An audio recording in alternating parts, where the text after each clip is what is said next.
احلى ثلاث شغلات بالمغرب في الرياض. احلى ثلاث شغلات بالمغرب، ثقافه المغرب، اكل المغرب، وبنات المغرب. انكم متواضعه، كنت ماشيه منيح، حلوه بالحلقه يا بنت الحلال، كانت ماشيه منيحه.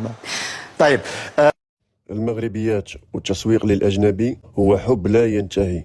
شوف هذا الراجل قال ثلاثة الحوايج مزيانين ديال المغرب، هي رغم كاع هذوك الانجازات ديال الراجل المغربي، ورغم كاع هذاك الحوايج اللي دار الراجل المغربي، والتاريخ العميق ديال المغرب والمنتخب المغربي، وبزاف الحوايج اللي كانت تقدر تقول، اختارت تقول البنات المغرب، الجمال زعما قالت لك. وهو براسو الا جيتو تشوفوه داير له واحد الشوفه ما حملهاش، لحقاش هاد الخانزات ما هما براسهم ما بقاوش كيحملوهم، التسويق ديالهم طلع لهم في الراس، التقحبين ديالهم طلع لهم في الراس، ما بقاوش حاملين.